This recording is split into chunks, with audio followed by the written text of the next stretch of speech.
Bismillahirrahmanirrahim. Elhamdülillah. Vessalatu vesselamu ala Resulillah.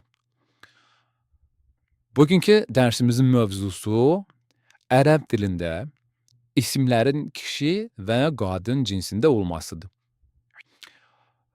Azərbaycan dilində bəzi sözlər var ki, biz bilirik ki, o qadına mənsubdur. Məsələn, ana, yəni bu qadın haqqındadır, yaxud Cəmilə qadın haqqındadır. Amma adi sözlər, məsələn, masa, yol, onların cinsi yoxdur. Ərəb dilində isə bütün isimlərin yəni cinsi var. Qadın yaxud kişi cinsi. Məsələn, ərəb dilində yol, onun cinsi var, qadın cinsindədir. Yəni bəzi dillərdə belə şey baş verir. Məsələn, rus dilində var o. İngilis dilində cins yoxdur. Sözlərin cinsi yoxdur. Amma rus dilində var. Rus dilində hətta 3 cins var. Kişi, qadın və orta cins. Yəni dillərin xüsusiyyəti, hər dilin öz xüsusiyyəti var. Gəlin bax bu adlara baxaq. Bunlar ərəb dilindən gəlib bizə. Cəmil kişi üçündür, Cəmilə qadındır. Həmid kişidir, Həmidə qadındır. Deməli, bu qayda necədir? Yəni ərəb dilində qadın cinsi, kişi cinsi, onları necə ayıraq? Belə bir asan qayda var. Sözün sonuna bax belə yumru balaca tə artıranda buna nə deyirlər? Kəmərbutə. Biz bu sözü qadın cinsinə çevirə bilirik. Yəni kişi cinsində olan sözü qadın cinsinə çevirə bilirik. Yəni bütün sözlərlə bu mümkün deyil əlbəttə ki. Məsələn, cəmil, gözəl deməkdir. Cəmilun gözəldir. Cəmilətun gözəl, yəni qadın haqqında. Alimun, alim, bilən, alin, kişi haqqında. Alimətun, alimə. Məsələn, bizdə belə olacaq, alimə. Yəni ki, qadın haqqında bilən demək üçün sözün sonuna təmərbutə artırırıq. Yəni, bax, bu təmərbutə sözün qadın cinsində olmasını bildirir. Məsələn, burada fikir verin, cənnət sözü. Əl-cənnətu, sonunda təmərbutə var. Deməli, bu cənnət sözü qadın cinsindədir. İndi qayıdaq bizim mübtəda xəbər olan cümləmizə. O cümləyə aid bir dənə də qayda var ki, xəbər mübtəda ilə həm də cinsdə də uzlaşmalıdır. Əgər bizdə mübtəda kişi cinsindədirsə, onda xəbər də kişi cinsində olmalıdır. Mübtəda qadın cinsindədirsə, xəbər də qadın cinsində olmalıdır. Praktiki bunu nətər həyata keçiririk? Əl-beytu ev. Bunun sonunda təmərbutə var? Yox.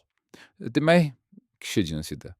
Ona görə bunun xəbəri də kişi cinsindədir. Kəbirun. Əl-beytu kəbirun. Ev böyükdür. Amma əl-cənnətu təmərbutə var, bəli. Ona görə nə? Qadın cinsidir. İndi bunun xəbərini necə qadın cinsinə çevirim? Sadəcə kəbirun sözünün sonuna təmərbutə artırdım, o da oldu qadın cinsində. Kəbiratun. Deməli, əl-cənnətu kəbiratun. Xəbər də qadın cinsində oldu, yəni mübtəda ilə uzlaşdı. Əl-mu'minu salihun. Mömin salihdir. Mömin kişi cinsindədir. Yəni mömin kişi. Salihun, ona görə o da kişi cinsindədir. Əl-mu'minətu. Deməli, mömindən, yəni mömin qadın demək üçün mən neyinirəm? Sadəcə əl-mu'min. Mu'min sözünün sonuna təmərbutə artırıram. Əl-mu'minətu. Deməli, əl-mu'minu kişi mömin, əl-mu'minətu mömin qadın.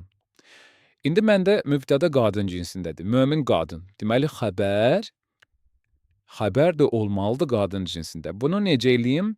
Salihun sözünün sonuna təmərbutə artırdım. Oldu o qadın cinsində. Salihətun. Əl-mu'minətu salihətun. Bəzi sözlər var ki, onun sonunda təmərbutə yoxdur. Amma yenə də biz başa düşürük ki, o qadın cinsindədir. Məsələn, Zeynəb. Zeynəb adı heç kişiyə mənsubdur? Yox. Ona görə Zeynəb sözü qadın cinsindədir. Fatimə.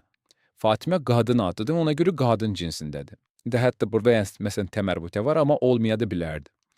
Yəni yenə özün elə adından bilirik ki, bu qadın haqqındadır. Əl-um, ana. Ana qadına mənsub olan sözdür.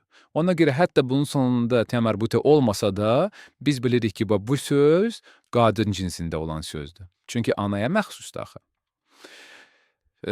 Baxın, əl-ummu ana alimətun. Alimədir, yəni biləndir. Ana sözü qadın cinsindədir. Hətta onun o təmərbütə əlaməti olmasa belə, o qadın cinsindədir. Ona görə də xəbər uzlaşmalıdır. Qadın cinsində olmalıdır. Ona görə biz bura təmərbütə qoyduq. Əl-əbu ata. Ata isə kişi cinsindədir, aiddir. Çünki kişiyə mənsubdur. Alimun, ona görə də kişi cinsindədir. Xəbər nüqtada ilə uzlaşdı. Zeynəbu alimətun. Zeynəb qadın cinsindədir. Ona görə onun xəbəri də qadın cinsində təmərbütə iləndir. Fatimətu alimətun. Yəni bu da həmçinin cinsdə uzlaşdı. Xəbər nüqtada ilə uzlaşdı. Bax, fikir verin, burada mən Zeynəbu, Fatimətu sonunda nə yazdım? Tənvin yazmadım. Bu bir dənə də əlaqə qaydadır. Ərəb dilində bu qadın adları Zeynəb, Fatimə, məsələn Xədicətu, yaxud başqa nə adlarımız var? Məryəmu. Qadın adlarının sonunda tənvin olmur. Tənvin, yəni olmayacaq. Tənvin yoxdur. Nəən, nəin, nəun, heç bir tənvin olmayacaq. Olacaq təkcə o hərəkən özü. Zeynəbu, Fatimətu, Xədicətu və s. Yəni qadın adları tənvinlə bitmir. Tənvinsiz olur. Yenə də bu öyrəndiklərimizə dair çoxlu cümlə qurub praktiki bunu tətbiq eləyək.